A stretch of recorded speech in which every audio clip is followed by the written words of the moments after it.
बिस्मिल्लाहिर्रहमानिर्रहीम। अस्सलाम वालेकुम वरहमतुल्लाहि वबरकातुहू। व्यूअर्स, आज का हमारा टॉपिक है परमुटेशन रूल। इस लेक्चर में आप परमुटेशन की डेफिनेशन पढ़ेंगे और इसके साथ साथ परमुटेशन रूल जो है उसको हम प्रूव करेंगे। Number of permutations of n different objects taken all at a time is n factorial. इसका प्रूफ भी आप अभी इस लेक्चर में सीखेंगे। Mathematical statistics book to follow. Permutation, an arrangement of a finite number of objects taken some or all at a time is called a permutation of these objects. Permutation का दूसरा नाम arrangement भी है, permutation या arrangement. तो क्या कह रहा है कि फाइनाइट नंबर ऑफ ऑब्जेक्ट्स हैं, उन सबको उन सबको एट ए टाइम लेके उनकी कोई अरेंजमेंट बनानी या उनमें से कुछ छोड़ के उनकी अरेंजमेंट बनानी, वो परमुटेशन कहलाती है।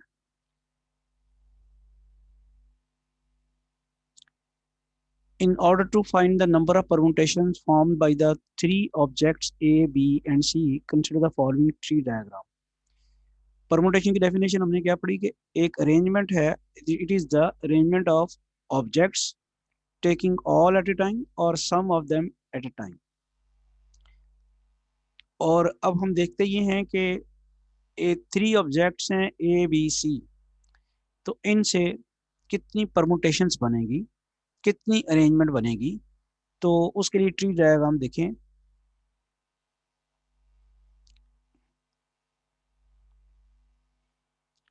ए बी सी थ्री ऑब्जेक्ट्स, अगर आपने ए लिख लिया तो उसके बाद आप बी और सी लिखेंगे। बी लिख लिया तो फिर आपके पास ए और सी आएगा।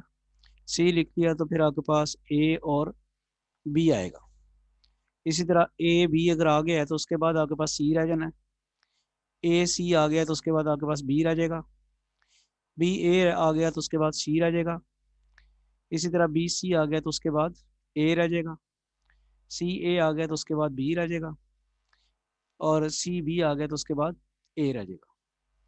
तो इस तरह से आपके पास जो अरेंजमेंट बनती है, पहली अरेंजमेंट जो बनती है वो क्या बनती है, ए बी सी। ये कैसे बनी, A B C, this is first arrangement. इसके बाद ए सी बी, ये सेकंड अरेंजमेंट है, सेकंड परमुटेशन। इसी तरह बी ए सी थर्ड और B C A fourth, C A B fifth and C B A six. These are the number of permutations. These are the permutations and number of permutations is 6. These are the total permutations made by the objects A, B, C और तादाद में कितनी है, वो 6 है। तो हमने देखा ट्री डायग्राम की मदद से हमने इसको देखा कि अगर हमारे पास ऑब्जेक्ट्स ए बी सी हों, यानी थ्री ऑब्जेक्ट्स हों, तो उसकी परमुटेशंस की तादाद जो है वो 6 है। नेक्स्ट हम परमुटेशन रूल प्रूव करते हैं। थ्योरम की स्टेटमेंट देख लें। Number of permutations of n different objects taken all at a time is n factorial. हमारे पास अगर n ऑब्जेक्ट्स हों और सारे के सारे एट ए टाइम लिए जाएं तो परमुटेशन की तादाद होती है n फैक्टोरियल। तो इसके प्रूफ में देखते हैं। आप इसको इस तरह से समझ लेते हैं कि अगर आपके पास n ऑब्जेक्ट्स हैं तो बेसिकली आपने उसकी एक परमुटेशन बनाने के लिए या एक अरेंजमेंट बनाने के लिए n स्पेसेस को फिल करना होगा। n ऑब्जेक्ट्स हैं, मिसाल के तौर पे जैसे आपके पिछला आपने देखा आपके पास थ्री ऑब्जेक्ट्स थे ए बी सी, तो आप एक अरेंजमेंट एक परमुटेशन बनाने के लिए आपको थ्री प्लेसेस जो हैं वो फिल करनी पड़ेंगी। एक ये है, दूसरी प्लेस ये है, तीसरी प्लेस ये है। इसी तरह कोई भी अरेंजमेंट ले लें, एक प्लेस ये होगी, दूसरी प्लेस ये होगी और तीसरी प्लेस ये होगी। थ्री प्लेसेस आपको फिल करनी पड़ती हैं, ऑब्जेक्ट्स थ्री हैं। अच्छा, अब आप देखिए कि थ्री प्लेसेस को, ये जो पहली प्लेस है इसको फिल करने के लिए आपके पास कितने ऑब्जेक्ट्स हैं। इसको फिल करने के लिए आपके पास थ्री ऑब्जेक्ट्स हैं टोटल। यानी आप यहाँ ए भी ला सकते हैं, बी भी ला सकते हैं, सी भी ला सकते हैं। बात फॉलो कर ली आप? ये समझने वाली बात है कि अगर आपके पास ऑब्जेक्ट थ्री हैं तो आप अरेंजमेंट बनाने के लिए आपको थ्री प्लेसेस फिल करनी हैं। पहली प्लेस फिल करने के लिए आपके पास तीनों के तीनों ऑब्जेक्ट्स इस्तेमाल हो सकते हैं। तो number of ways of filling the first place is three. कैसे भला, ये आपके सामने है। एक वे ये है फर्स्ट प्लेस को फिल करने का जिसमें ए आया हुआ है, दूसरा वे ये है फर्स्ट प्लेस को फिल करने का जिसमें बी आया हुआ है, और तीसरा वे ये है फर्स्ट प्लेस को फिल करने का जहाँ सी आया हुआ है। अब हर ऑब्जेक्ट में जब फर्स्ट प्लेस फिल हो गई, बाकी दो प्लेसेस फिल करने के लिए, सेकंड प्लेस फिल करने के लिए हमारे पास ऑब्जेक्ट्स की तादाद होगी 2। बात फॉलो कर लिए? क्योंकि आप ये इस अगर परमुटेशन को लें तो फर्स्ट प्लेस तो फिल हो चुकी है, दूसरी प्लेस फिल करने के लिए आपके पास दो ऑब्जेक्ट्स होंगे, यानी ये देख लें बी होगा या सी होगा। सेकंड प्लेस जो है, जब फर्स्ट प्लेस आपके पास फिल हो गई तो सेकंड प्लेस फिल करने के लिए आपके पास ऑब्जेक्ट्स की फर्स्ट प्लेस अगर आपके फर्ज करें आपके पास ए से, हम वो वाली चलें केसेस लेते हैं जिस जो ए से फिल हुई है, जो प्लेस फर्स्ट प्लेस जो ए से फिल हुई है, सिर्फ वो वाले केस में। तो सेकंड प्लेस देखते हैं, सेकंड प्लेस फिल करने के लिए आपके पास कितने ऑब्जेक्ट्स होंगे। ये आपके पास प्लेस होगी है फिल ए से, फर्स्ट प्लेस फिल होगी है ए से, ये वाली। सेकंड प्लेस के लिए ऑब्जेक्ट्स बी और सी होंगे। ये भी फर्स्ट प्लेस आपके पास ए से फिल होगी है, इसमें भी सेकंड प्लेस के लिए क्या होंगे, सी और बी हो गए या बी और सी हो गए। तो ये जब जैसे ही आपके पास फर्स्ट प्लेस फिल हो जाती है ए से, या तो ये आपके पास क्या हो जाते हैं, दो रह जाते हैं ऑब्जेक्ट्स। इन वेरी शॉर्ट अब ये समझ लें कि अगर आपके पास 3 ऑब्जेक्ट्स हैं और उनकी आपने परमोटेशन बनानी है, अरेंजमेंट्स बनानी है, तो बेसिकली आपने 3 प्लेसेस को फिल करना है। तो फर्स्ट प्लेस को फिल करने के लिए आपके पास 3 ऑब्जेक्ट्स होंगे। सेकंड प्लेस जब फर्स्ट प्लेस फिल हो जाएगी तो सेकंड प्लेस को फिल करने के लिए आपके पास 2 ऑब्जेक्ट्स होंगे, और जब सेकंड प्लेस भी फिल हो जाएगी तो फिर थर्ड प्लेस को फिल करने के लिए आपके पास एक ही ऑब्जेक्ट होगा। तो इस तरह से आपके पास चलते हैं, यही मैकेनिज्म हम देखते हैं, और इसी को अडॉप्ट करते हुए हम थ्योरम जो हम प्रूव करने लगे थे उसको डिस्कस करते हैं, उसका प्रूव भी इसी किस्म का ही, इसी वर्किंग को सामने रखते हुए करेंगे। Number of permutations of n different objects taken all at a time is n factorial. N objects हैं तो मैंने अभी जैसे समझाया आपको पिछला कि 3 ऑब्जेक्ट्स है, तो फर्स्ट प्लेस को फिल करने के लिए 3 ऑब्जेक्ट्स होंगे। तो हमारे पास एन डिफरेंट ऑब्जेक्ट्स हैं। In order to find the number of permutations we shall find the n places by n objects. We shall fill the n places by n objects. जैसे भी हम बात कर रहे थे कि 3 ऑब्जेक्ट्स हैं, उनकी परमुटेशंस बनाने के लिए हमें 3 प्लेसेस फिल करनी है। n ऑब्जेक्ट्स हैं, उनकी परमुटेशन बनाने के लिए हमें n प्लेसेस फिल करनी है। अब वो बात, first place can be filled in n different ways. जाहिर बात है n डिफरेंट वेज इस तरह होंगे क्योंकि आपके पास ऑब्जेक्ट्स की तादाद n है, तो फर्स्ट प्लेस में तो कोई भी ऑब्जेक्ट आ सकता है ना, इसलिए एन डिफरेंट ऑब्जेक्ट्स चूंकि आएंगे तो वो एन डिफरेंट वेज हो जाएंगे।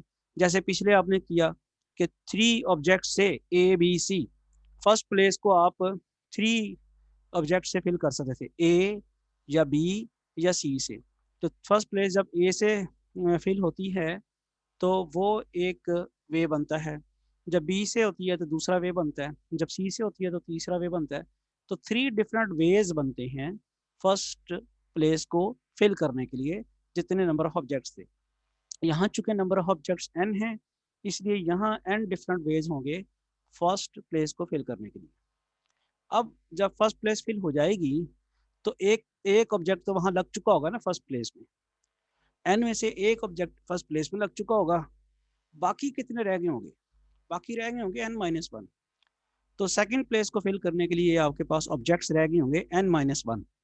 तो इस तरह फर्स्ट 2 प्लेसेस प्रोडक्ट रूल से कितने वे से बनेगी, n सेकंड प्लेस पहले देख लें। So second place can be filled in n- different ways.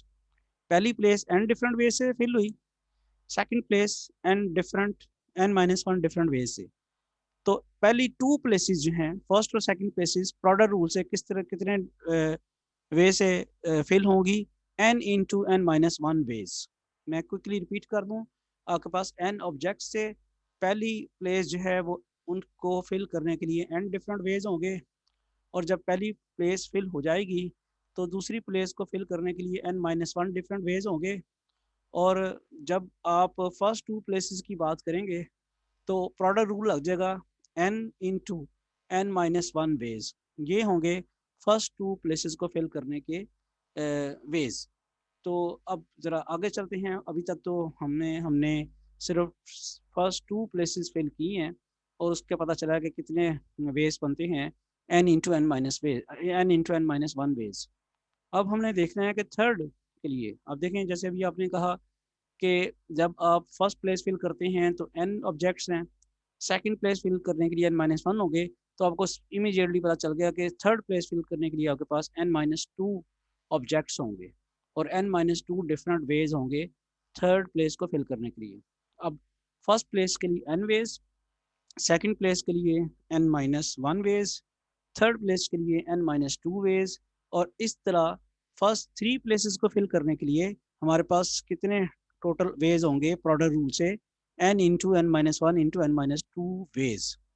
अब यहाँ हम ज़रा इसको इसी तरह ज़रा एक्सटेंड करते हैं, हम देखते हैं कि एक्चुअली प्लेस का किसके साथ जो है तल्लक है, यानी थर्ड प्लेस का तल्लक किसके साथ है, इसके साथ। ये जगह और कीजिएगा, जब फर्स्ट थ्री प्लेसेस करनी है तो एंड पे यहाँ पे क्या आता है, टू, यानी थ्री माइनस वन है बेसिकली। ये जो टू है ये three minus one, three three first three places जो फिल हो रही हैं उसमें ये जो आखिरी नंबर वे आ रहा है एन माइनस टू जो आ रहा है, तो उसका ये जो टू है वो कैसे आ रहा है, इस थ्री में से वन को सबट्रैक्ट किया। तो अगर हम ये कंटिन्यू करें इसी तरह तो हम देखते हैं कि एन प्लेस जो है वो फिल होगी n into nth place fill होगी n वन बेस से, और फर्स्ट n प्लेसेस फिल हो जाएंगी n into n minus one into n minus two into n minus one different base से। ये अब कहाँ से आया, मैंने जैसे अभी आपको बताया कि ये थ्री देखें, बड़े गौर से देखें, यहाँ पे थ्री है तो थ्री का तल्लक इसके साथ, इस टू का तल्लक इस थ्री के साथ है, वो आया है थ्री माइनस वन। इसी तरह अगर आप गौर करें, यहाँ पे हम जिक्र कर रहे हैं एन का, यहाँ पे हम किसका जिक्र कर रहे हैं, एन प्लेसेस का। वहाँ थ्री प्लेसेस थी, वहाँ पे लिखा हुआ था थ्री प्लेसेस, और थ्री में से कम करके उसको एन में से सब्ट्रैक्ट किया। यहाँ हम जिक्र कर रहे हैं एन प्लेसेस का, तो एन में से एक कम करेंगे यानी वो बन जाएगा एन माइनस वन, और उसको सब्ट्रैक्ट करेंगे एन में से, जैसा कि यहाँ पे किया था। यहाँ पे थ्री था, थ्री में से वन सब्ट्रैक्ट किया तो टू आया, उसको सब्ट्रैक्ट किया एन में से। यहाँ पे n है तो n में से वन सब्ट्रैक्ट किया तो n माइनस वन आया, उसको सब्ट्रैक्ट किया n में से। तो होपफुली आपको ये स्टेप क्लियर हो गया होगा कि कैसे ये कंटिन्यू करते हैं। तो ये डिफरेंट वेज होंगे n प्लेसेस को फिल करने के। डिफरेंट वेज कौन से बनते हैं हमारे पास, n into n minus one into n minus two up to so on n minus one ways. अब जारी बात है, फिर इसको ज़रा सिंप्लीफाई करते हैं अगर हम, तो क्या बनता है, n minus n plus one, ये n और माइनस n कैंसिल हो जाएंगे, तो नंबर ऑफ वेज क्या बनते हैं, n into n minus one into n minus two into one different ways, और ये ऑब्वियसली किसके बराबर है, ये n फैक्टोरियल के बराबर है। तो हमने क्या अभी डिस्कस किया, हमने कहा कि अगर हमारे पास n ऑब्जेक्ट्स हैं, डिफरेंट ऑब्जेक्ट्स, तो उसकी नंबर ऑफ अरेंजमेंट्स कैसे बनेगी, कितनी बनेगी, उसकी नंबर ऑफ अरेंजमेंट्स कितनी बनेगी वो मालूम करना चाह। नंबर ऑफ अरेंजमेंट्स बनती कैसे हैं, हम समझ ले लेते हैं, हम समझते हैं कि एक अरेंजमेंट के लिए फिर हमारे पास n प्लेसेस हैं, एक अरेंजमेंट बनानी है अगर तो n प्लेसेस के लिए पहली प्लेस को फिल करने के लिए हमारे पास टोटल एलिमेंट्स की तादाद जो होगी, ऑब्जेक्ट्स की तादाद जो होगी वो n होगी। जब ये फर्स्ट प्लेस फिल हो चुकी होगी, उसके बाद फर्स्ट प्लेस फिल होने के बाद, फर्स्ट प्लेस फिल हुई है बाई n डिफरेंट ऑब्जेक्ट से, फर्स्ट प्लेस फिल होने के बाद हमारे पास बच जाएंगे n माइनस वन ऑब्जेक्ट्स, और सेकंड प्लेस फिल करने के लिए वही ऑब्जेक्ट्स हमारे पास होंगे, यानी वो n minus one different ways होंगे। जब सेकंड प्लेस फिल हो जाएगी तो थर्ड प्लेस फिल करने के लिए हमारे पास n minus to different ways होंगे। इसी तरह अगर हम कंटिन्यू करते जाएं तो nth प्लेस के लिए हमारे पास एक ही ऑब्जेक्ट बच जाएगा, तो वो एक ही वे होगा। तो n प्लेसेस को फिल करने के लिए प्रोडक्ट रूल लगाएंगे, n into n minus one into n minus two up to so one one, तो वो बनता है n फैक्टोरियल। तो ये n फैक्टोरियल डिफरेंट वेज बनते हैं। This was the permutation rule, जिसमें हमने ये पता किया। अब इसके मुताबिक आप देखें, जो आपने ए बी सी से नंबर ऑफ परमुटेशन निकाली थी वो 6 निकली थी। ए बी सी कितने हमारे पास एलिमेंट्स हैं या कितने ऑब्जेक्ट्स हैं, 3 हैं, तो 3 फैक्टोरियल करेंगे तो 6 ही आएगा। और वो जो हमारे पास ट्री डायग्राम थी उसमें से भी नंबर ऑफ परमुटेशन 6 ही लिखी थी, लिहाजा हमने ये थ्योरम भी प्रूव कर लिया है। अब नेक्स्ट टाइम जो हमारे क्वेश्चंस होंगे प्रोबेबिलिटी के, उसमें जब हमें काउंटिंग करनी पड़ेगी परमुटेशन को इस्तेमाल करते हुए, तो ये हम अप्लाई करेंगे कि number of permutations of n different objects using all at a time is n factorial.